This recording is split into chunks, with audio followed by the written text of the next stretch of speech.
गरम हवा दी उड़ी गुबारी, फैमिली दे हाथ निहारी, दुगनी दुगनी चमक चिंगारी चिंगारी। हर एक चीज में एक साउंड है और ट्यून है, तो शायद वो आर्टिस्ट होने की वजह से क्लिक किया। शिव को चाहने वाला मुझे लगता है बहुत निश्चल होगा और बहुत खुले तरीके से हर चीज को रखना और लेना चाहता है। मतलब जितने लोगों के साथ जितने इंटरव्यूज हुए हैं, इतनी इस रूट पे जाकर के बात नहीं किया है किसी ने जिस रूट पे आप हैं। तो ऑलरेडी ये आपके लिए कॉम्प्लीमेंट है और मेरे लिए भी अच्छी बात है कि किसी अलग तरीके से और मुझे उसी रूट पे बना के रखा आपने और इन सारी बातों पे बात कर डाला जो बात में कि न कोई पूछता है न मैं करने जाता।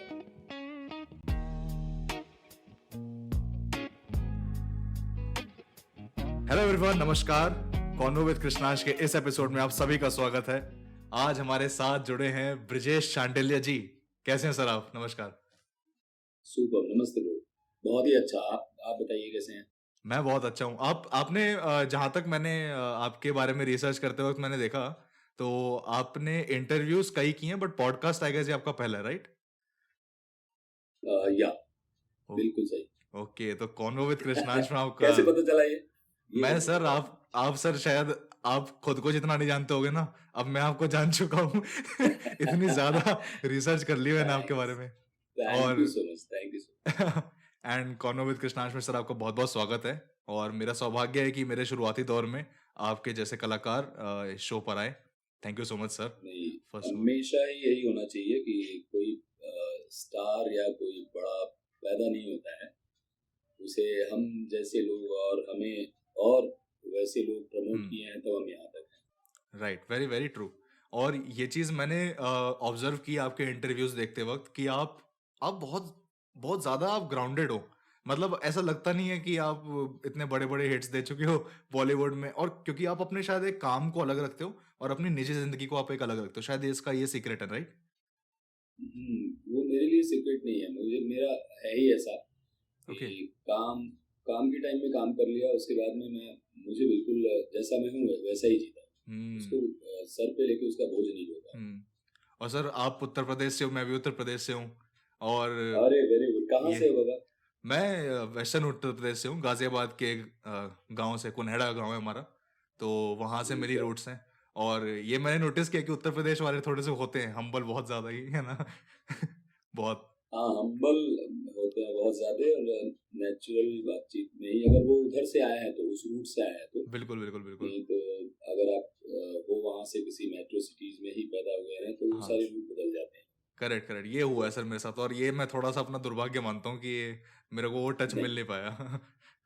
नहीं, दुर्भाग्य नहीं है। जो हमें पता है वो हम आपको दे देते हैं, जो आपको पता है आप मुझे दे दो। हाँ बिल्कुल बिल्कुल सर। और मेरे को एकदम बढ़िया फीलिंग आ रही है आपसे बात करते हुए इस वक्त कि अब ट्यून एक सेट हो चुकी है दो यूपी वाले भैया के बीच में।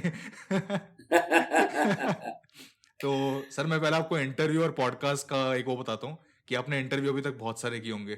तो इंटरव्यू में क्या होता है ना कि चीज़ें थोड़ी सी सतही लेवल की होती हैं, सवाल अच्छे होते हैं, वही आपको जानने का मौका मिलता है फैंस को। लेकिन एक गहराई में घुस के जो बात होती है ना, जैसे दो दोस्त बात करते हैं, वो होता है पॉडकास्ट। और इसी पॉडकास्ट की शुरुआत करते हुए मैं आपसे ये जानना चाहता हूँ कि अभी जैसे हमने बताया कि आप बस्ती ज़िले के पास एक गांव से बिलोंग करते हैं, और आज आप एक ऐसे सिंगर हो जिसने बॉलीवुड में बहुत बड़े बड़े हिट्स दिए हैं। जैसे बन्नो गाना है, रॉकेट सैयां हो गया, KGF 2 में आपको एक गाना आया था सुल्तान। इस तरह की लिस्ट बहुत लंबी है, मैंने विकिपीडिया पे देखी थी। तो यस। तो आज सर मैं अगर आपसे पूछूं कि आप वापस जाइए अपने वो गांव के दिनों में, ठीक है, अगर आप इस मुकाम पर पहुंच के आप जब पीछे देखते हैं अपने आपकी जर्नी रही है, क्या एक फीलिंग क्या आती है, एक पहला थॉट कि यार आज मैं यहाँ पे हूँ, मेरे को कैसा फील हो रहा है? कभी कभी ऐसा ध्यान में आता है कि हम यहाँ तक आ गए और वहां से आए हैं, तो ये सोच के खुद को भी कभी कभी सरप्राइज सा लगता है, आश्चर्य सा होता है कि जो पॉसिबिलिटी बहुत कम होती है और क्योंकि बीच में ही कहीं दम टूट जाता है और उसमें संघर्ष इतना ज्यादा, विलेज से अपने छोटे शहर पहुंचना, अपने छोटे शहर से कुछ बड़े शहरों को कनेक्ट करते हुए फिर आप मुंबई जैसे सिटी को कनेक्ट करते हो, फिर आप एक ऐसी विधा में जा रहे हो जो मतलब सिर्फ और सिर्फ कल्पना में ही सोचा जा सकता था, वो है बॉलीवुड। कि मतलब ये सोच के परे था और कभी इसका मैंने प्लान नहीं किया, बट जब इतनी सारी जर्नी होके आती है और जब यहाँ तक पहुँचते हो तो फिर आप बाद में आपके पास एक जवाब रहता है देने के लिए कि मेहनत ही इतनी ज्यादा कर डाली ना कि ये सब कुछ मिलना जरूरी था। बस उतना ही है। उसमें फिर लगता है कि नहीं, अभी तो पिक्चर शुरू हुई है और मैं इसके लिए डिजर्व इसलिए करता हूँ कि मैंने मेहनत बहुत कर दिया है, क्योंकि मैं हूँ विलेजर, बेसिकली फार्मर। तो जो आदमी अपने बंजर खेतों से भी अगर अनाज उगा सकता है तो बाकी चीजें तो यार मुझे लगता है और सब भगवान भरोसे चलता है। बिल्कुल बिल्कुल। एक किसान का काम आज भी ईश्वर के नाम पे ही चलता है। हाँ। वो बारिश दिया तो अच्छा होगा, वो धूप दिया तो अच्छा होगा, नहीं तो सब झंड जाने वाला है। तो वहां से आते हैं ना, तो कहीं ना कहीं वो आपके अंदर वो बात रहती है कि अगर वहां पे हम अपना फावड़ा चला सकते हैं, वहां पे अपने काम को करके इतनी मेहनत करके हम अपने फसल को उगा सकते हैं, तो यहाँ तो उगे हुई चीज को थोड़ा बड़ा करने में लगे। बहुत खूबसूरत तरीके से समझाया है सर आपने, और ये साफ समझ में आता है कि आप आज भी मतलब आप जाते हो सर, वापस अपने गांव जाते हो? बहुत ज्यादा जाता हूँ, थोड़ा नहीं। अच्छा। अरे और वाह, बहुत बढ़िया। हाँ, मेरा कम से कम 6 से 8 बार तो मिनिमम जाना होता है, जिस साल में बहुत व्यस्त रह गया। हाँ। एंड नहीं तो महीने में 2-2 बार हो जाता है कि मैं लखनऊ तक अगर गया तो शहरी घर अभी लखनऊ वाले थोड़े से हो गए हैं। हाँ। लेकिन क्योंकि सभी लोग जितने ब्रदर्स और घर के लोग हैं सब जॉब एंड काम करना है, तो विलेज से निकल करके इन सारी चीजों में हम लोग आ गए। लेकिन हमारे विलेज से हमारा उतना ही नाता है। वहाँ एक और नया घर बनाया, पुराना घर गिर गया था। हमारी परिस्थितियां उस वक्त बहुत जर्जर थी, तो वो मकान जैसे ही ध्वस्त हुआ तुरंत एक और मस्त मकान मैंने बनाया। कारण और उस वक्त में अपने पास आर्थिक चीजें मजबूत नहीं थी ही नहीं, लेकिन फिलहाल स्ट्रेंथ इतना आ गया था स्ट्रगल करके कि उसको फिर मैंने इकट्ठा करके सारी चीजों को और बड़ा किया और एक घर बनाया गांव में, जहाँ से पता था कि ये सारी चीजें हम लगा रहे हैं, इसका कमर्शियली कोई वैल्यू नहीं है, लेकिन दिली बहुत बड़ी वैल्यू है। राइट। कोई शहर में है लेकिन बहुत कमर्शियल सोच के साथ है। हाँ। और यहाँ जब तक आप किसी भी शहर में, मैं मुंबई और किसी डिपार्टमेंट का नाम इसलिए नहीं लेना चाहता हूँ कि हर डिपार्टमेंट पे, हर एक जगह पे जब तक आप चल रहे होते हैं तब तक सब सर्कल मेंटेन है। एक टाइम आता है कि धीरे धीरे रिटायरमेंट का टाइम आता है, क्योंकि दूसरे लोग शिफ्ट होने वाले हैं, तो आपकी शिफ्टिंग भी बहुत करेक्ट जगह पे होती है। तो वो चीज अभी भी गई नहीं है और पता चलता है कि ये ऑफिस है, घर वही होना चाहिए जहाँ सही में घर है। वाकई में तो बात आपने काफी अच्छी कही, और मैं इससे रिलेट इसलिए कर पा रहा हूँ क्योंकि आप ही के तरह ही रिसेंटली मतलब हमारा भी एकदम सेम स्टोरी रहा था कि हमारा जो गांव वाला जो घर था वो बहुत पुराना हो गया था, दादा परदादा के टाइम का, तो वो गिरा के अपना, और बहुत एक सुकून, वो मैं समझ रहा हूँ एकदम ना आपकी वो फीलिंग। पता नहीं हमारे दर्शक जो है वो उसको फील कर पा रहे कि नहीं, बट मैं एकदम कर रहा हूँ, आपसे कनेक्ट कर रहा हूँ इस चीज को लेके। करेंगे ऐसा कोई नहीं है ना कि जो इस रूट से नहीं जुड़ा हुआ है। कोई ऐसा मिलता ही नहीं है लेने वाला जिसको वो दे दे। तो पूरा टाइम वही एक ही बात चल रही होती है एक रूट पे, जो जान रहे हो वही जानो, उससे ज्यादा क्यों जानना आपको मेरे बारे में। करेक्ट। बट आज हमें अवसर मिला है कि आप हमसे पूछ रहे हो और हमें ये कहने का मौका मिला हुआ है, तो क्यों नहीं अपने गाने के बाहर भी निकल के अपनी रियलिटी से हम लोगों को थोड़ा परिचित कराएं। वही, क्योंकि पॉडकास्ट का हमेशा वही मकसद लगता है।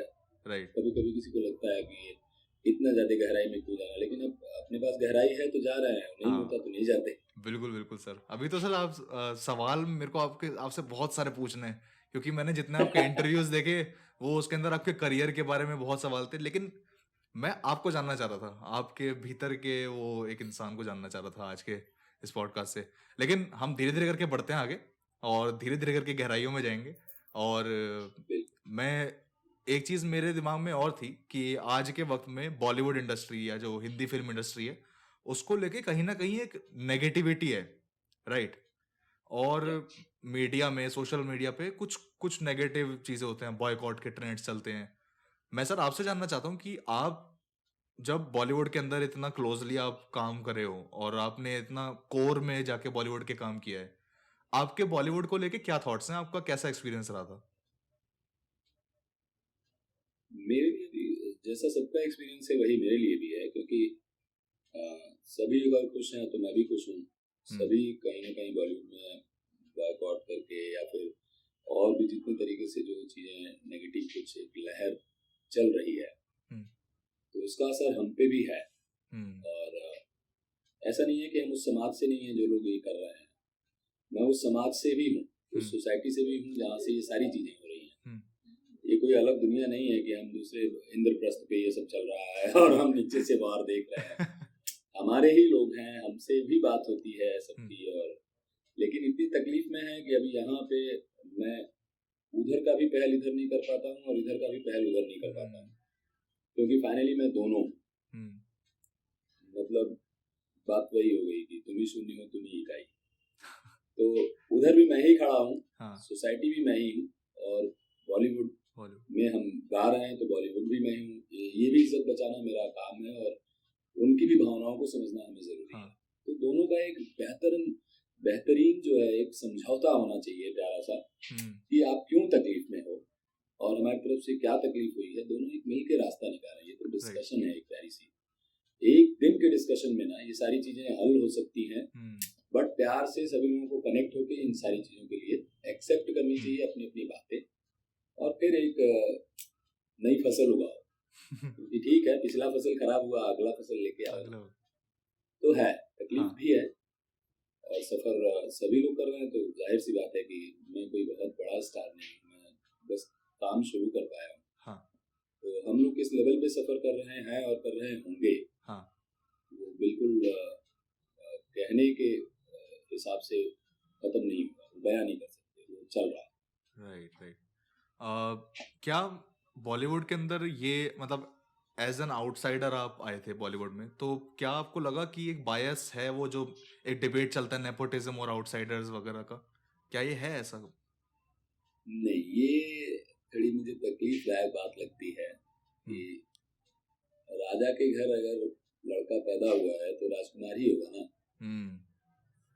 तो इस बात से तकलीफ क्यों है?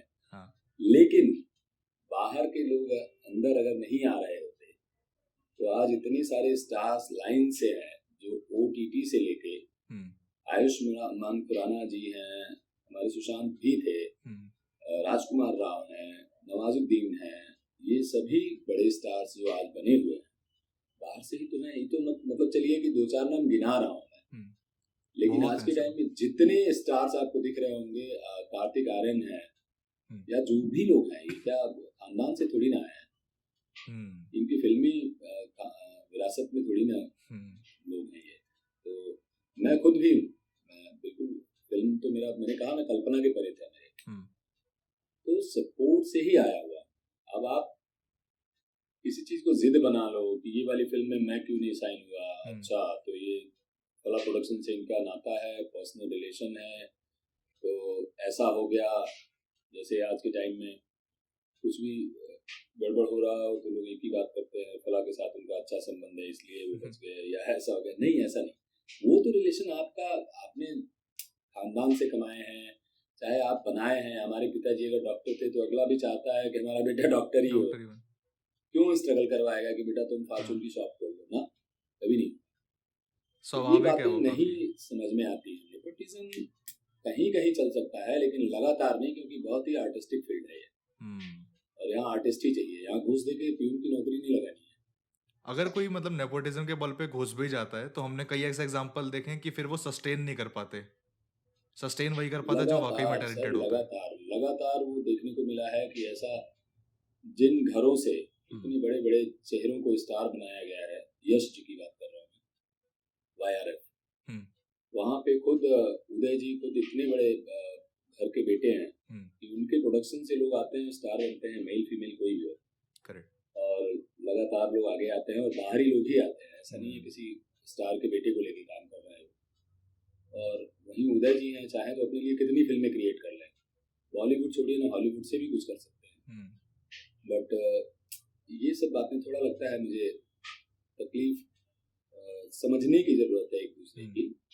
और बाहरी लोग काम कर रहे हैं, बाहरी लोग काम नहीं कर रहे होते, बाहरी क्या होते हैं यार, ये सब हमारी इंडस्ट्री हिंदुस्तान की ही तो है। हाँ। और हिंदुस्तान इसमें काम कर रहा है तो फिर बाहरी क्या हुआ। हाँ, करेक्ट। सर, आपने जब सिंगिंग में कदम रखा था, या आपने यूँ कहें जब आपको लगा था कि हाँ यार इसमें कुछ हो सकता है, कुछ करा जा सकता है, आपकी उम्र उस वक्त थी 19-20 साल, अगर मैं गलत नहीं हूँ तो? सब तो तुम पोती पलट दिए भाई। क्या हुआ सर? सारी बातें हमारी रट के रखे हुए तुम पूरा सर सर्च किए। बस thank you so much. Sir मुझे मैंने पॉडकास्टिंग जब शुरू की थी ना, मुझे एक्साइटमेंट इसी चीज़ की थी कि जब मैं ऐसे लोगों के बारे में, ऐसे सक्सेसफुल लोगों के बारे में पढ़ूंगा इतना ज़्यादा ना, तो मुझे बहुत कुछ सीखने को मिलेगा। और मुझे मिला वाकई में, आपसे मेरे को इतना कुछ सीखने को मिला ना कि एक थोड़ा काम स्टेट ऑफ माइंड मेंटेन कैसे किया जाता है एक स्तर पे पहुंच के भी। ये चीज़ बहुत मेरे को सबसे बड़ी जो चीज़ सीखने को मिली है वो यही मेरे को मिली है। क्योंकि आपके गाने जो होते हैं ना एकदम एनर्जेटिक बिल्कुल, और आपसे रियल में मिले तो बिल्कुल शांत और काम, बहुत मेरे को अच्छा लगता है ये चीज़। वही होना भी चाहिए। हाँ कि रील और रियल में फर्क होना चाहिए, क्योंकि रील तो किसी और के लिए कर रहे हैं आप, हाँ बट रियल आप जो हो वो भी पता चलना चाहिए लोगों को, बहुत जरूरी है। और इसके लिए बहुत अलग से तैयारी नहीं करनी पड़ती, वो जैसा होते हैं आप वैसे ही हाँ, होते हैं। ये कहीं ना कहीं हमारी अपब्रिंगिंग पर भी डिपेंड करता है कई बार, कि आपका कैसा आचरण रहा है बचपन से। और दोनों बातें हैं, पता नहीं कभी कभी ऐसा भी है कि फैमिली वैसी नहीं मिलती है। तो ये बहुत संस्कार वाली बात नहीं है। हाँ ये आपकी लाइफ की जर्नी पे डिपेंड करता है मेरे हिसाब से। हाँ आपकी पर्सनल जर्नी क्या है, और ये पीछे अगर वो वही डेप्थ है, थैंक्स टू गॉड बोलिए कि वो उस अपब्रिंगिंग से आए हो, तो आपका आधा स्ट्रगल तो वही खत्म हो जाता है आपके कल्चरल चीजों को लेके, और आपके तहजीब और तमीज और संस्कार को लेके। तो फिलहाल हम लोग तो विलेजर थे, तो सब सीखना पड़ा यार, हिंदी बोलने भी नहीं आता था। अच्छा। और आज के टाइम में हम जितनी हिंदी बोलते हैं उतनी में ही बहुत सारे लोग बोलते हैं यार बहुत फिलोसोफर हो, बहुत ये फिलोसफी अपनी लाइफ में आया ही नहीं, और लाइफ ही फिलोसफी हो। मैंने जब ये पॉडकास्ट के लिए मैंने जब आपकी टीम को अप्रोच किया था, तो उन्होंने मुझे बताया था कि आप ये जरूर पूछिएगा सर से कि आप अपनी कॉन्वर्सेशंस को हिंदी में रखना क्यों प्रेफर करते हैं। मतलब हालांकि मैं भी एक हिंदी और संस्कृत का फैन हूँ, लेकिन मैं आपसे जानना चाहता हूँ कि आपका क्या रीजन है। मेरा कारण एक ही है कि मैं कॉन्वेंट से पढ़ के नहीं आया था। उचित बात बता रहा हूँ कि अंग्रेजी मेरी लाइफ में क्लास 6 में आया था, क्योंकि मैं बोला ना कि विलेजर हूँ, प्राथमिक विद्यालय में बैठ के पढ़ा हूँ। तो वहाँ पे 5th के बाद जब आप 6 में जाते हैं तो अल्फाबेट तब शुरू होता है। अच्छा, ABCD आपको तब सिखाया जाता है 6th क्लास में? तब शुरू हुआ। कॉन्वेंट से अपना नाता था नहीं। उसके बाद भी अगर आप अच्छे स्टूडेंट नहीं हैं तो आगे कवर नहीं करेंगे। आप सारी चीजें एक तो ऐसे ही सब लेट दी जा रही हैं, ऊपर से पढ़ने में अगर मन नहीं लग रहा है तो और लेटेंसी। तो मेरा कुछ भी तैयार नहीं होता था, तो मेरी प्रॉब्लम ये थी। बट फाइनली मैं हिंदी को ही मुझे अडॉप्ट करने में बहुत लोगों तक जाना पड़ा, और लगभग 7-8 साल चुप रह के सुनता रहा हूँ सभी अपने से ऊपर के विद्वानों को, तो चाहे मेरे फ्रेंड सर्कल के लोग हों, चाहे गुरुजन लोग हों, चाहे टीचर्स हैं, चाहे मार्केट में आया तो पहले खूब सुना, उसके बाद पता नहीं कब डिलीवरी शुरू कर दिया उन्हीं की बातों को।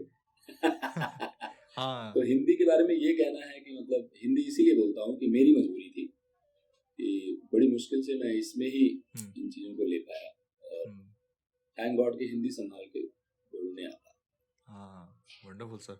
और मतलब मैंने जब ये जिक्र किया था ना 19-20 साल वाली उम्र का, तो मैं आपसे ये पूछना चाह रहा था कि मान लो कि किसी तरह से आपको मौका मिलता है अभी कि आप जाओ 19-20 साल की उम्र में वापस, ठीक है, कोई टाइम मशीन वगैरह कुछ तो ऐसा बन गया जिससे आप वापस चले गए, ठीक है, और जिस वक्त साउथ की मूवी है वो टाइम मशीन से वापस चले हाँ साउथ की तो बहुत सारी मूवी है इसके कॉन्सेप्ट के ऊपर, साउथ का तो अलग ही है।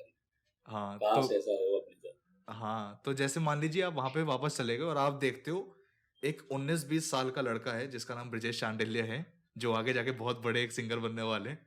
तो आप उनको क्या बोलोगे कि भाई यार ऐसा ऐसा ध्यान रखियो, ये मत करियो, ये करियो, इस तरह से इसको मत करियो?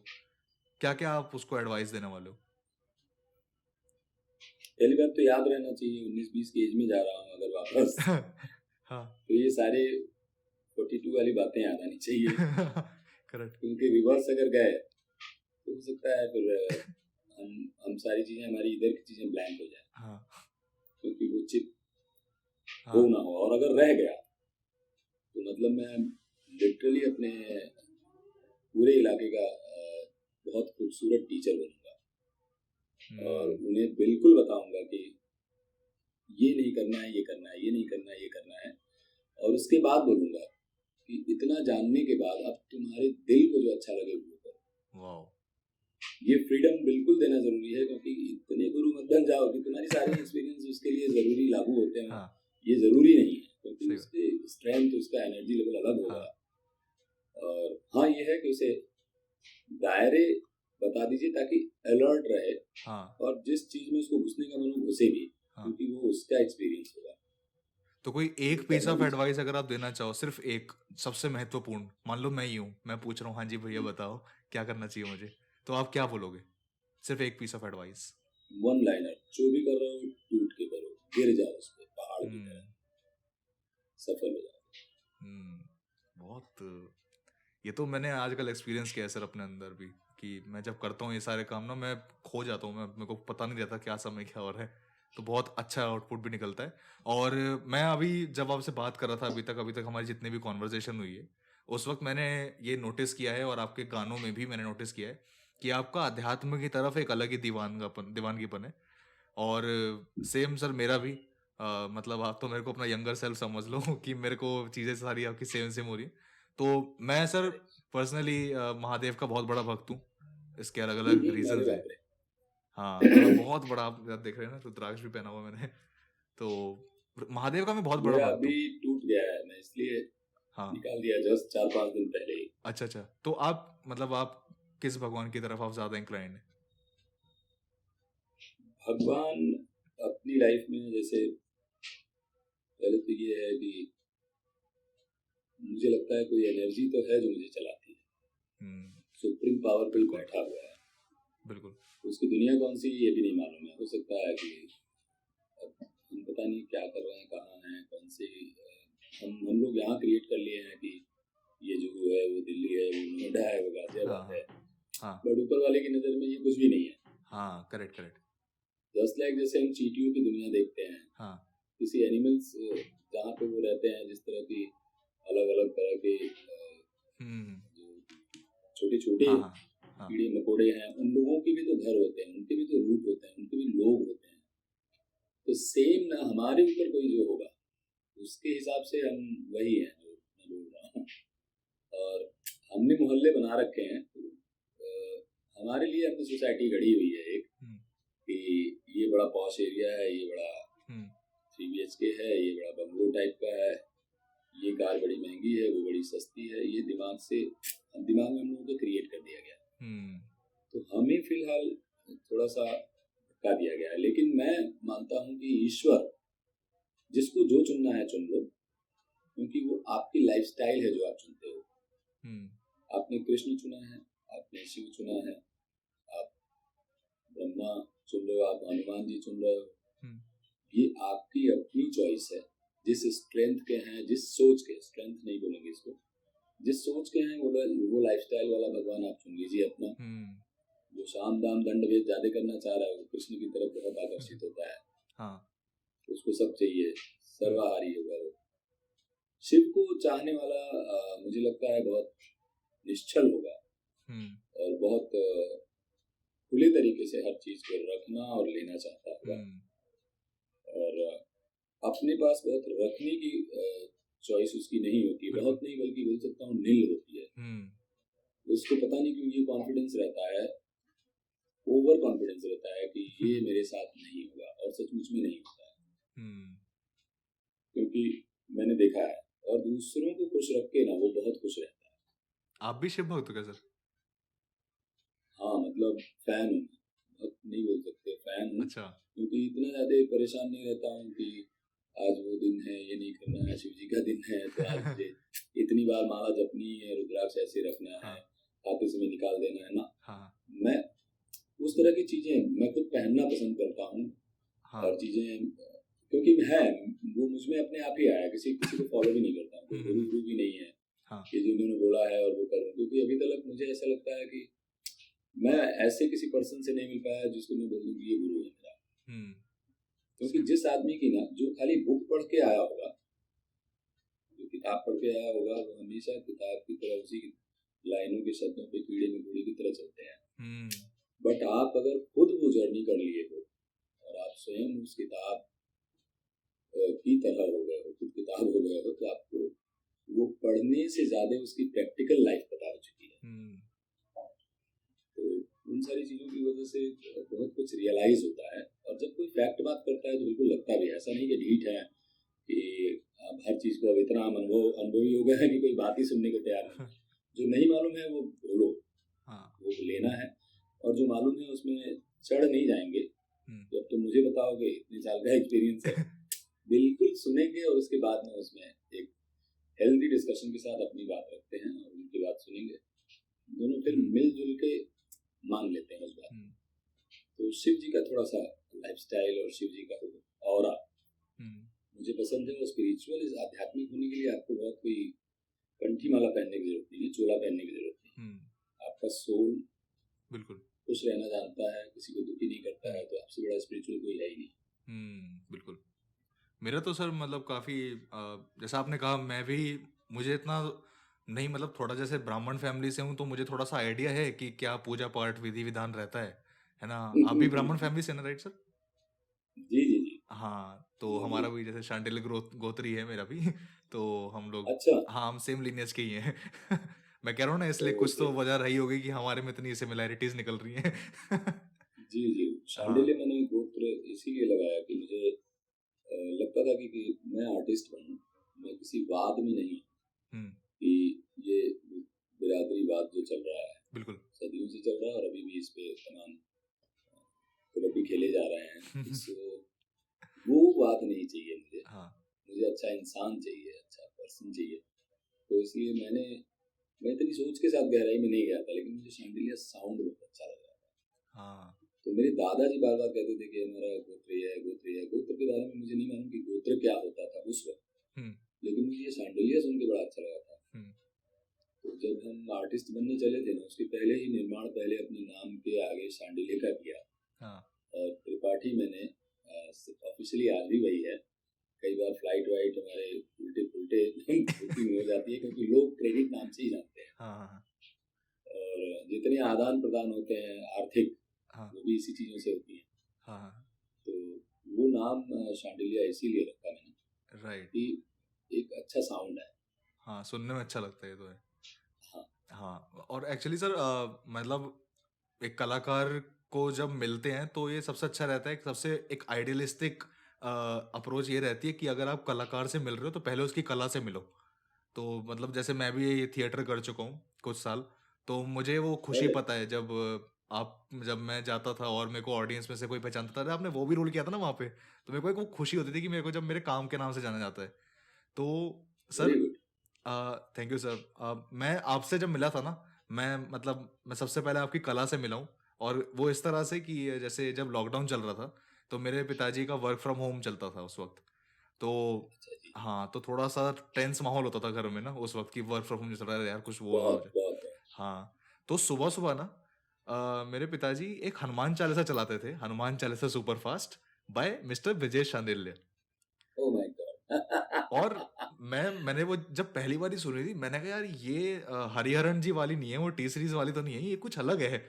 मैंने जो सुना, सर मैं ये बहुत दिल से ये बात बोल रहा हूँ कि मेरे को वो सुन के ना इतना ज्यादा पसंद आया था कि आज भी मैं अपने कॉलेज जाते हुए सुबह बस में बैठ के डेली वो सुनता हूँ। वो Hanuman Chalisa, thank you so much. आपकी वो सर हनुमान चालीसा इतनी प्यारी है, इतना भावना से गाई है ना आपने वो, कि वो लगता है कि बजरंग बली का वो बल पूरा उसके अंदर वो आवाज में लगता है। और यहाँ पता नहीं मैंने पूरी बचपन की यादें उसमें झोंक डाली है। वो हनुमान चालीसा सुपर फास्ट जो बनाया ना, वो कंपोजर जो उस हनुमान चालीसा के हैं वो है अपने कुलदीप करके एक है। तो वो मुझे कई बार बोल रहे थे कि ब्रिजेश भाई ये वाला कर दीजिए ना, ब्रिजेश भाई ये वाला कर दीजिए। अच्छा, मेरा बन्नू आ गया था, उसके पहले भी गा ही रहे थे, हर साल कुछ बड़ी फिल्में आ रही थी, लेकिन मेरा गाना बड़ा नहीं हो रहा था। वो तकदीर लेके आता है और जनता जनार्दन हमें देती है। लेकिन बन्नू आ गया और उसके बाद में थोड़े से व्यस्तता बढ़ गई। तो जो बहुत सारी चीजें उसमें इग्नोर नहीं करते हुए भी इग्नोर करनी पड़ती थी कि अभी ये काम कर लूं, अभी वो काम कर लूं, क्योंकि आप देखने लगते हो कौन सा काम जल्दी करना है और कौन सा थोड़े बाद में भी कर सकते हैं। तो मैंने 4-5 बार ऐसे बोला कि हाँ करते हैं। फिर किसी और ने बोला कि अरे भाई वो कर दीजिए ना, उसका भी कर दीजिए। तो मैं ये गाना इस तरह से मैंने कहा ले आओ क्या है। अब मैं ट्रैक सुना, उसके बाद मेरा दिमाग उड़ गया। मैंने बोला ये कैसा ट्रैक है, मतलब इतनी जल्दी जल्दी हनुमान चालीसा कौन गा था, मैं भी हरिहरन जी ही सुना है। तो मैं मुझे लग रहा था ये क्या मेरे से नहीं होता ये। बोला अरे बहुत मजा आएगा आपकी आवाज में जब आप करेंगे। वो थोड़ा सा मतलब हमें चारों तरफ से बल का याद दिला रहा था कि आप कर सकते हैं। तो वो पंगा लेना, आप सोचो ना कि अगर जो आदमी नेशनल एंथम 52 सेकंड वाला ही सुना है, उसको बोला 26 सेकंड में करना है, तो तकलीफ पड़ जाएगी कि नहीं। ऊपर से क्या लगता है ना, ये बहुत बड़ा प्रेशर है लोगों का भी कि जो हनुमान चालीसा इतने विस्तृत रूप से इतनी मिठास के साथ सुनी है, वो हनुमान चालीसा ऐसे कैसे हो सकता है 4 मिनट में। तो मुझे लगा कि मतलब ये सब सोच के साथ घबरा रहा था, क्योंकि ये लोगों का माल है। हमें डिलीवर करना है, सोच समझ के करना होगा, नहीं तो फिर वही हो जाएगा कि कुछ भी गा रहे हैं। लेकिन फाइनली वो वक्त ऐसा रहा होगा कि सब चीजें एग्री हो गई और फिर मैंने बोला चले आओ कर देते हैं। और वहीं बैठ के, कोई स्टूडियो नहीं गया हूँ, माइक लिया है और हाथ में माइक लेके SM58। अच्छा, इस तरह से हुआ है कि आप स्टूडियो में नहीं हुआ है?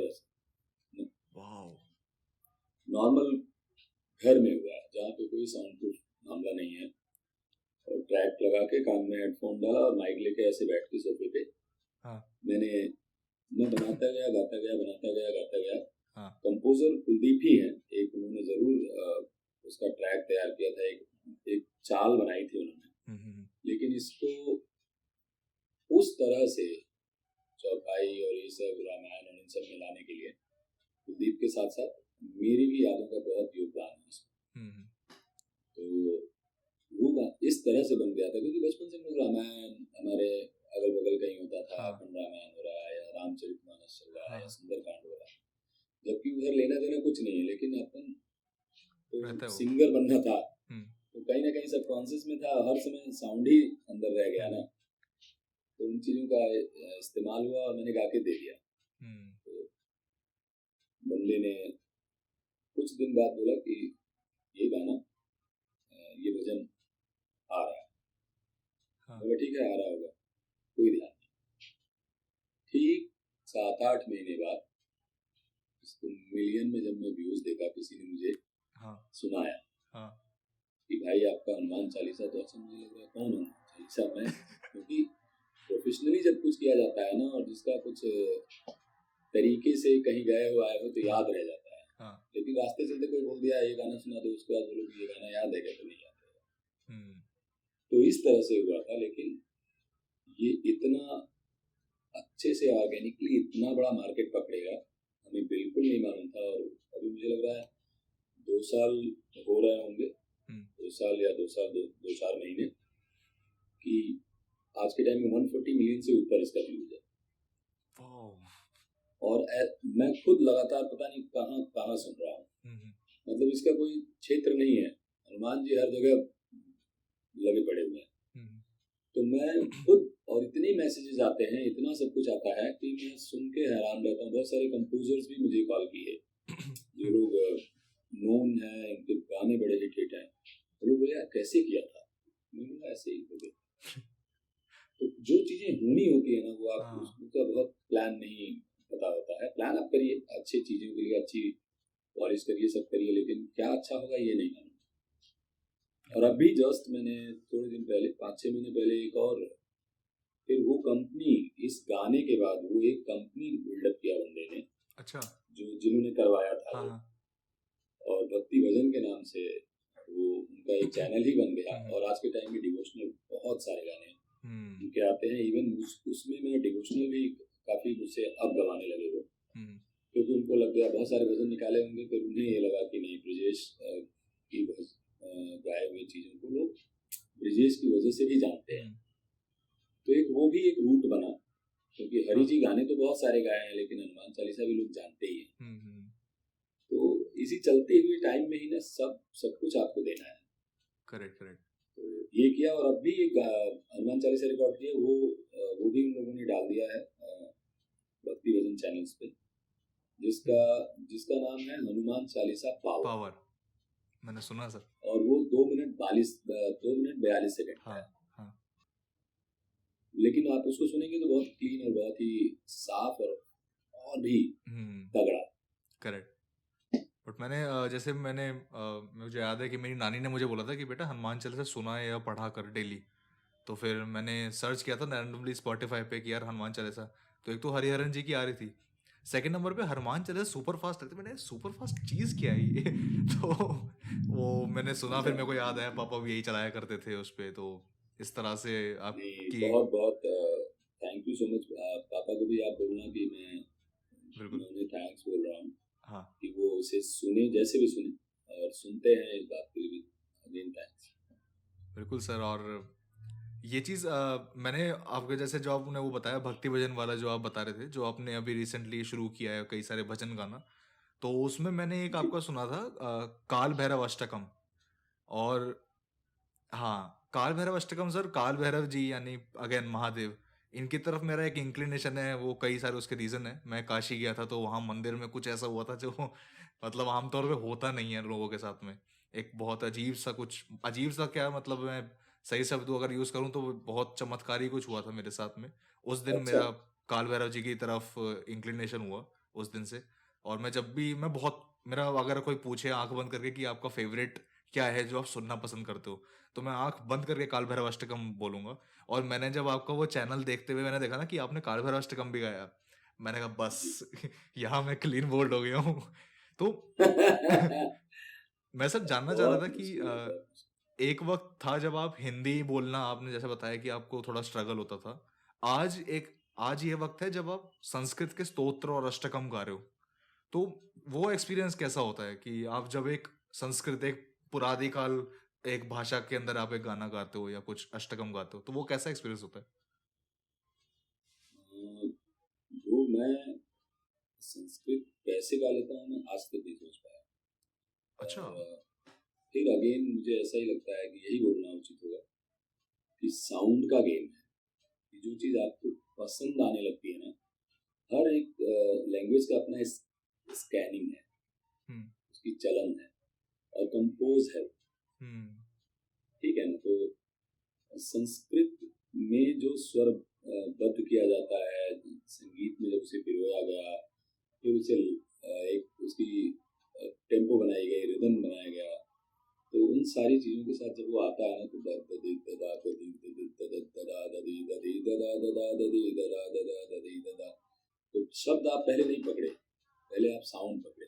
हाँ, तो आप मेरठ साइड चले गए, अरे भाई क्या हो गया तुझे, बहुत प्रॉब्लम हो रही है तेरे को, तो ये शुरू हो जाता है। बिहार चले गए, ठीक है ना, ये कंपोज्ड है सब कुछ। साउथ चले राइट। गए, वर्तुंग एलना रिंगा उदगड़दा, तो हम्म, ये भी एक ट्यून चल रहा है। Correct correct. बंगाल चले गए, एटा। तो हर एक चीज में एक साउंड है और ट्यून है। तो शायद वो आर्टिस्ट होने की वजह से क्लिक किया मुझे। महाकाल भैरवाष्टकम जब दिया गया था, तो मैंने जैसे देखा, रूप कुमार जी के स्टूडियो में रिकॉर्ड होना था, और रविंद्र साठे जी भी इस एल्बम में गाए हुए हैं, और रूप कुमार जी खुद भी गाए हुए हैं। तो बहुत बड़े बड़े लोगों का नाम उसमें ऑलरेडी जुड़ा हुआ था। मुझे बुलाया गया तो मुझे लगा कोई भजन गाना होगा, और पहली बार कुछ भजन गाने के लिए मुझे बोला जाएगा। अच्छा मैं भजन सुनते ही मुझे लगा नहीं इस रूट पे नहीं जाना है मुझे, क्योंकि लिटरली लगता था कि इसके लिए थोड़ी ना आया। और इसमें जो लोग अच्छे हैं, जिनका नाम हो गया है, उस ब्रैकेट में हमारा घुसने का, जो मैं जान ही नहीं रहा उसमें क्यों घुसूं। बट उन लोगों ने जब बताया और दिखाया, और पेज कितने थे महाकाल भैरवाष्टकम गाने के लिए, लगभग 7 पेज थे वो संस्कृत। तो मैंने गाया है 4.5 घंटे में, और 8 मिनट समथिंग गाया वो। हाँ, राइट। और एक चीज ये मेंशन यहाँ करना चाहूंगा कि संस्कृत गाने से भी ज्यादा जरूरी मेरे ये था कि जब मैं गा रहा था तो मैं बहुत पीड़ित था। पिछले दिनों के जो आते थे महाकाल भैरवाष्टकम, शिव महिम्न स्तोत्रम, या इस तरह की चीजें गुरु जी लोग जब सिखाते थे तो वो लोग सजेस्ट करते थे कि ये फला पंडित जी का सुनो, फला इनका सुनिए, बड़ा अच्छा गाए हुए हैं। नाम मेंशन इसलिए नहीं करना है कि बहुत कुछ सारी चीजें उनकी इतनी अच्छी हैं और इतनी मतलब सराखों पे हैं कि ये छोटी मोटी बातें नहीं करके हम लोग कोई चीज बता सकते। बट एक विधा मुझे बहुत परेशान करती थी कि जब कोई बड़े धुरंधर लोग किसी संस्कृत के स्तोत्र को गा रहे हैं या किसी ऐसे मंत्र को गा रहे हैं, तो सिर्फ स्वरों और गायकी में उसको विलीन न करें, बल्कि उसके शब्दों को भी स्पष्ट रखें। बिल्कुल बिल्कुल, ठीक है ना। तो ये मैं बड़ा जूझा हुआ था। शिव महिम्न स्तोत्रम लाया था मैं, और मैं उसको लिखना चाह रहा था अपने लर्निंग टाइम की बात कर। मैं भाई पूरा ऑडियो, एक तो पहले वो टेक सिस्टम होता था, जो बार बार प्ले करो पॉज करो, प्ले करो पॉज करो, ऑडियो चलता था। मैं ये करता रह गया। मैं 2 से 3 लाइन लिखना था, मेरी समझ में ही नहीं आया कि क्या है, बोले क्या।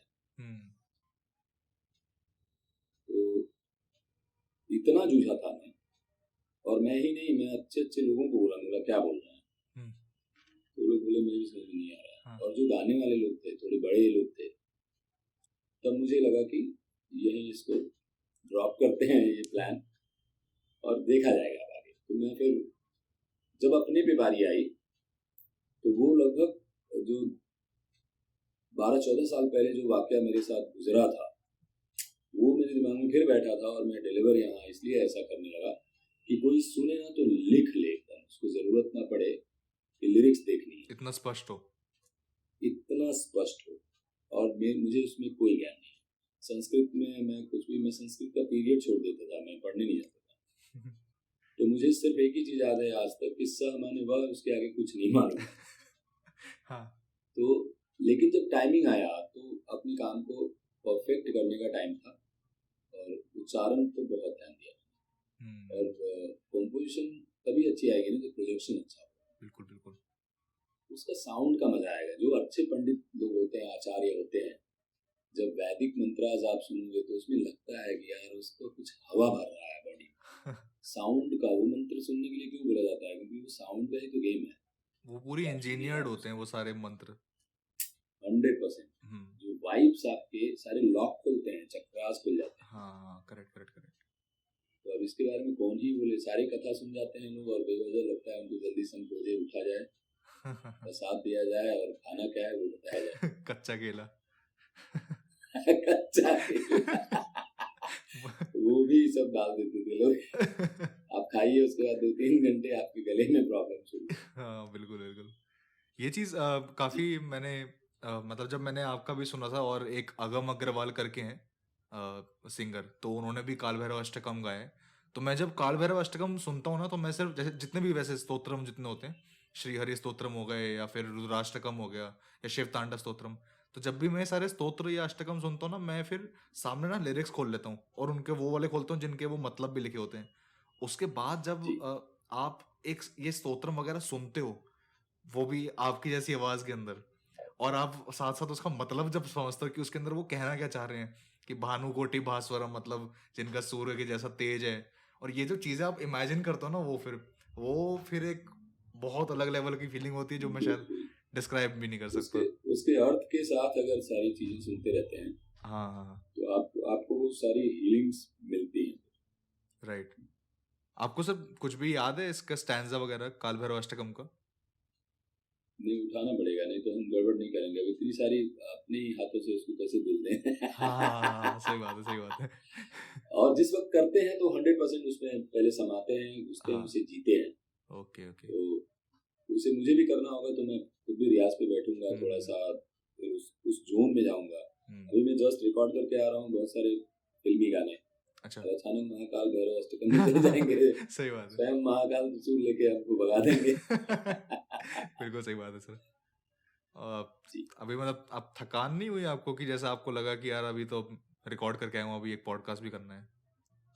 नहीं नहीं, ये थकान ही तो नहीं आती है, इससे बड़ा अच्छा लगता है। हाँ, जिस वक्त आपके पास काम रहता है ना, उसी वक्त सारे काम आते हैं, और मुझे लगता है उस वक्त सब कुछ बहुत प्यार से हैंडल करना चाहिए, हाँ, क्योंकि बिजी हूँ इसीलिए तो सारी चीजें बिजी करने के लिए आ रही हैं। हाँ, ये आप बात तो ये है। बोल के नहीं डाल सकते हो कि मैं ये बिजी था हाँ, और उस काम को छोड़ दो, क्योंकि जैसे ही उसको छोड़ोगे अगला फ्यूचर तुम्हारा खराब चल रहा है। राइट। ये वर्तमान तो तुमने जी लिया, लेकिन आगे के लिए बहुत सारे काम तुम्हें लगते हैं। तो ये फ्लो चल रहा होता है, इसमें नहीं पता चलता है। हाँ, ये है कि जिस वक्त सब कुछ खत्म होता है, ऐसा लगता है धाराशाही हो जाओ, एकदम। शाहरुख खान चित जिधर गिरे। अब ये 6-8 घंटे हम किसी से बात नहीं, साइलेंट फोन, हाँ, एकदम साइड, कोई निकल ले तो भी दूसरे के द्वारा पता चलेगा कि ऐसा कुछ हुआ है, सही बात है। फिर सोते हैं। हाँ, वो तो है। आराम के टाइम पे बढ़िया से आराम एकदम तान के। अब जो भी करो, मैंने कहा ना, टूट के करो, हाँ, वक्त अपने लिए जिस हाँ, चीज के लिए दे रहे हैं वो अच्छे से करें, हमेशा हम्म, कामयाब रहें। बिल्कुल, बिल्कुल।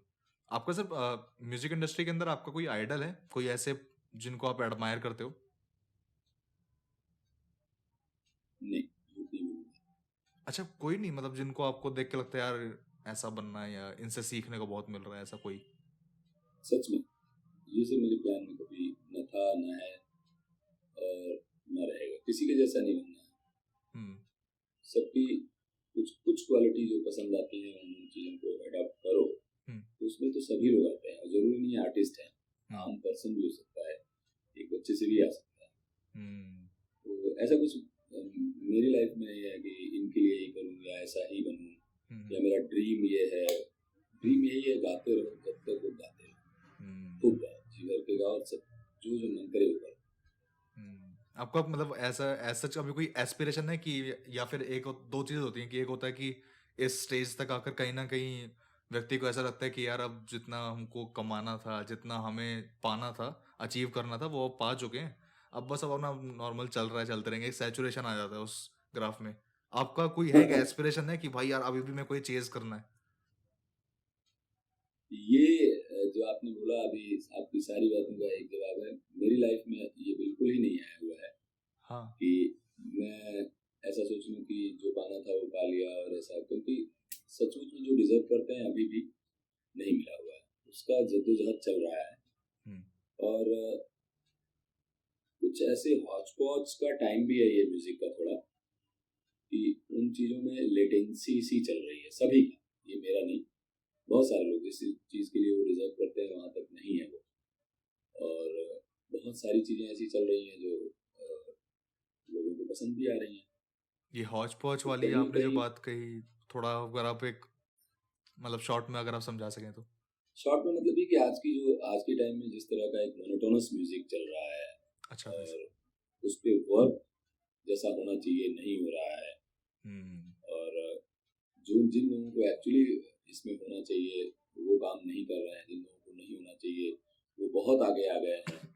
तो वो सारी चीज़ें इसलिए ये डिसाइड करना पड़ रहा है ना, कि बहुत सारी चीज़ें हैं कि इसमें बहुत सारे आर्टिस्ट जो दूर बैठे हैं उनकी बात ही नहीं कर रहा हूँ, जो यही है, हम्म, जो यहाँ पे बहुत कुछ कर रहे हैं, लेकिन वो एक्टिव ही नहीं हो पा रहा है। कारण ये है कि वो उन चीज़ों का यूज ही बंद हो गया है, कि हम्म, मेलोडी या उस तरह की कॉम्पोजिशन या उस तरह की वेरिएशन, मतलब लोगों तक पहुंचता है, नेटवर्क ही ऐसा बैठा हुआ है कि जैसे लग रहा है नहीं नहीं, आजकल यही चल रहा है, आजकल यही चल रहा है। हम्म, तो जो यही चल रहा है, यही चल रहा है, वो एक टाइम आ गया है कि वो हम्म, मुझे लग रहा है कुछ कुछ चीज़ें एकदम सच हैं।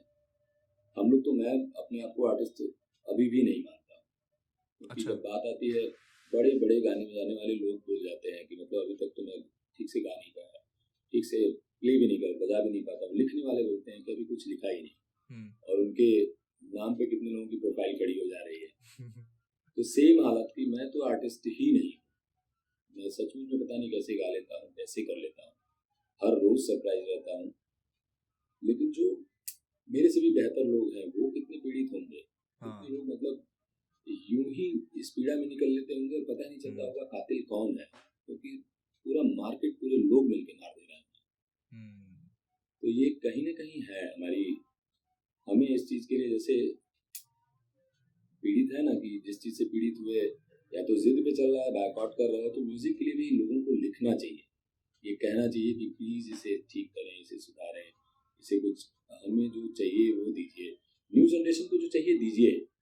लेकिन बाकी लोग भी उसको, न्यू जनरेशन को पैदा किसने किया है, उनके फादर ही होंगे कोई ना, और लोग होंगे ना। और न्यू जनरेशन में भी सारे लोग वैसे नहीं, आजकल तो मैं देख रहा हूँ कि 18 साल 20 साल 16 साल के बच्चे पोएट्री लिख रहे हैं। हाँ, राइट। हमारे बीच में है, और सुनने वाले लोग भी उनको बैठ रहे हैं जो 22 25 18 19 27 28 मैक्सिमम। कितना चेंज है, कितना परिवर्तन आया है। अब आप बोलेंगे कि नहीं ऐसे ही सुनते हैं लोग, इस टाइप के म्यूजिक तो हम भी जब गाँव में हुआ करते थे सुनते थे, लेकिन अच्छे गाने भी तो बनते थे। इतना रेशियो गड़बड़ नहीं था कि 90% गड़बड़ और 10% में कुछ अच्छा होगा, कुछ ठीक होगा, कुछ हो जाएगा, कुछ रहेगा। उस वक्त ऐसा था कि 30% ऐसे गाने बनते थे, 90s 95 वाइब की बात कर रहा हूँ, कि उसको 30% लोग सुनते थे जिनके लिए बनता था कि चढ़ गया ऊपर रे अटरिया पे लोटन कबूतर रहे, सरकाए लो खटिया जाड़ा लगे। बट उसमें अच्छे गाने भी तो बनते थे उन फिल्मों में। आज के टाइम में वो बात कहीं ना कहीं है, हम लोग इसी दौर के आर्टिस्ट भी हैं और हम इसमें जूझ भी रहे हैं, तो पब्लिक भी बहुत जूझ रही है। लोग, हम लोग जब बाहर जाते हैं कोई बात करता है तो बोलते हैं कि क्या होता है, मतलब कैसे इतने अच्छे गाने हैं, और हमारे पास ना उसके अलावा अच्छे अच्छे डेमोज पड़े हुए हैं, खाली मेरा नहीं, बहुत लोगों का सुनता हूँ, मुझे लगता है वाह यार क्या गाना है, ये आना चाहिए। प्लेटफॉर्म्स बहुत सारे आ गए हैं, लेकिन उन प्लेटफॉर्म्स को वो जगह ही नहीं मिल पा रही है कि वो सही गानों को उन तक पहुंचा सके। इसका एक रीज़न ये भी हो सकता है सर कि क्योंकि जो कंपनीज हैं जो ये प्रोड्यूस करती हैं गाने, तो वो भी वही बनाएंगे जिसको जो पता है कि यार ऑडियंस आजकल यही सुन रही है, उन्हें तो इन दी एंड मतलब अपना पैसे कमाने का भी एक साधन देखना है, तो वो वही बनाएंगे जो राइट। और नहीं, लेकिन पहले की भी कंपनियां तो यही थी ना, जो आज सबसे ज्यादा तूती बोल रही हैं कंपनियां, जो सबसे आगे हैं, आज भी वही कंपनी है, और पहले भी वो ऑडियंस का, लेकिन वो टेस्ट अब बदल गया ना, ऑडियंस का टेस्ट पता नहीं वेस्ट हो गया है। मैं तो ये कहूँगा कि क्योंकि मैंने अभी बोला ना कि मतलब ऑडियंस का टेस्ट ऐसा नहीं बदला है कि बादशाह का एक गाना वो सुनना चाह रहा है, लेकिन वो अरिजीत के भी गाने सुनने चाह रहा है, वो राहत के भी, आतिफ के भी गाने सुनने चाह रहा है। बिल्कुल ठीक है, वो हमारे मोहित के गाने सुनने चाह रहे हैं, वो अंकित तिवारी जो है कंपोजर सिंगर खुद ही हैं, तो उनके भी गाने आते हैं, उनकी भी मेलोडी है, रोमांटिक नंबर बनाते हैं, सब लोग सुनते ही हैं, लेकिन वो रेशियो कहीं ना कहीं बहुत कम हो गया और एक टाइप्ड हो गया है। सर वैसे बातें तो बहुत हैं करने के लिए अभी। मेरे को तो ऐसा लग रहा है कि कभी अगर भगवान ने चाहा तो आपसे इन पर्सन मुलाकात करके एक पॉडकास्ट और करेंगे कभी आगे जाके। बहुत जल्द मिलेंगे, बहुत जल्द। दिल्ली जब भी आना होगा तो हम बात करेंगे। बिल्कुल सर, बताइएगा मुझे जब भी आप आएँ। और एक आखिरी क्वेश्चन, एक आखिरी प्रश्न आपसे ये कि आपको पॉडकास्ट करके कॉन्वो विद कृष्णाश में आके कैसा फील हो रहा है? आप अपना एकदम, अगर मेरे लिए कुछ बुराई भी आप ओपनली बोल सकते हैं, बिल्कुल। मैं बस आपसे आपका एक फीडबैक जानना चाह रहा हूँ, जेन्युइन। अभी तक जितने लोगों ने इंटरव्यू किया है कॉम्बो विद कृष्णा, अभी तक जितने लोगों के साथ जितने इंटरव्यूज हुए हैं, इतनी इस रूट पे जाकर के बात नहीं किया है किसी ने, जिस रूट पे आप गए, तो ऑलरेडी ये आपके लिए कॉम्प्लीमेंट है और मेरे लिए भी अच्छी बात है कि किसी अलग तरीके से और मुझे उसी रूट पे बना के रखा आपने, और इन सारी बातों पे बात कर डाला, जो बात में कि ना कोई पूछता है ना मैं करने जाता हूँ। हमेशा एक ही बात होती है, अच्छा तो आप विलेज से निकले हो? ये चौंकना होता है। दूसरा ये होता है कि अरे आपको ये गाना मिला, कैसा लगा, बहुत मजा आया होगा ना, ये एक बात होती है। दूसरा बात होता है कि अभी कैसा चल रहा है, आज के लोगों के बारे में क्या कहना चाहेंगे जो आगे आ रहे हैं, तो उनके बारे में उन्हें कुछ सजेशन दीजिए। बिल्कुल, मतलब मैं उस काबिल ही नहीं सजेस्ट कर दूँ किसी चीज़ के लिए, क्योंकि आज पूरा डिजिटल मीडिया चल रहा है जिसमें मैं बहुत पीछे खड़ा हूँ। और जबकि गाने इसी दौर के गा रहा हूँ, इसी टाइम का आदमी हूँ, इसी समय में गा रहा हूँ। सारे हमारे एज ग्रुप से बड़े लोग ही सारे बड़े बड़े म्यूजिक कंपोजर हैं, हमारे सीनियर लोग। तो लेकिन बात ऐसा हो गया है कि जैसे लगता है ये विधा जो अभी 3 साल में हुआ है क्रिएट, 2 साल में, इसमें हम कहीं पीछे छूट रहे हैं। राइट। लेकिन काम में पीछे नहीं है, लेकिन ये एक विधा है जिसकी वजह से काम आगे और आता है आज के time. So finally combo with Krishna में मुझे कृष्णा भी बहुत अच्छा लगा, और आपने जिस तरह से बातचीत किया, जिस तरह से हमें सर्च करके, हमें समझ करके हमसे बात की है, अगर सर्च नहीं किए होते तो 4-5 पॉइंट वही मैंने बोला ना, छोटी छोटी बातें आती हैं और शॉर्टकट में सब हो जाता है। करेक्ट।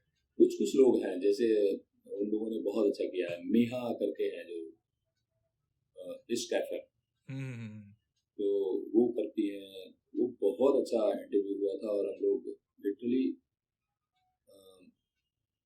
वी आर क्राइंग कि वो खुद रोने लगी, और मैं बोलते बोलते उसे देखा तो कनेक्शन एक ऐसा बन गया, और हम लोग लिटरली आंखों से आंसू आ गए। और वो वीडियो आज भी है इस एफएम पे। कहाँ ले जाते हैं आप, कैसे बात करते हैं, मैंने पता नहीं है, अभी आपके पास है इस जवानी में कुछ कहानी है। तो ये बात हो रही है, नहीं होती तो फिर मुंशी प्रेमचंद जी को तो पढ़ना ही है फिर। सो बहुत ही अच्छा इंटरव्यू किया आपने, और बहुत अच्छे से बातचीत किया। आपको मेरी शुभकामनाएं हैं कि खूब आगे बढ़े, और हमारी टीम जो कनेक्ट कराई आपसे, जस्सी, ब्रो एंड असलम, इन दोनों लोगों को थैंक्स है।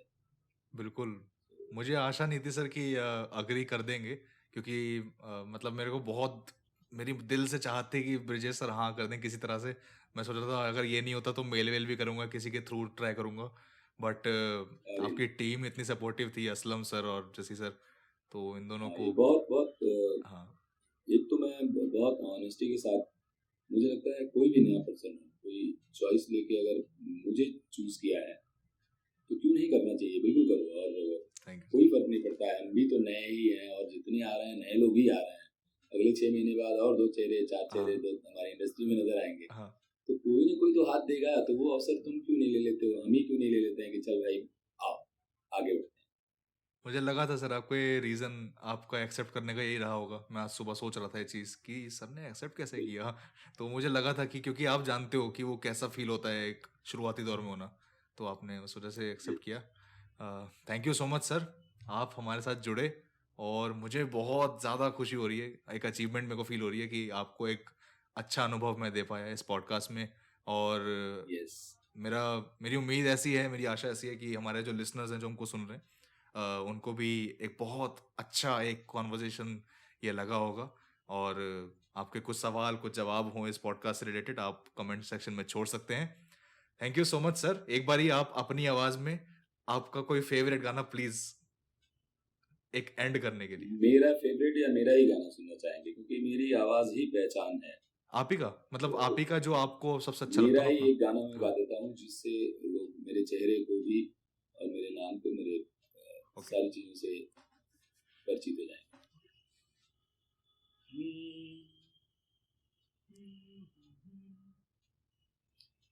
गरम हवा दी उड़ी गुबारी, फैमिली दे हाथ निहारी, दुगनी दुगनी चमक चिंगारी चिंगारी, मानसून से हल्की भारी, वार्निंग पब्लिक में जारी, आप संभालो जिम्मेदारी दारी दारी।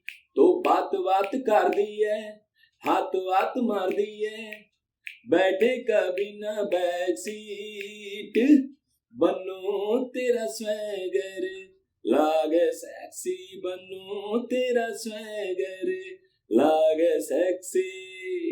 यही है भाई। हमारी पहचान। मजा आ गया। थैंक यू भाई, थैंक यू सर। बहुत बहुत धन्यवाद सर, थैंक यू।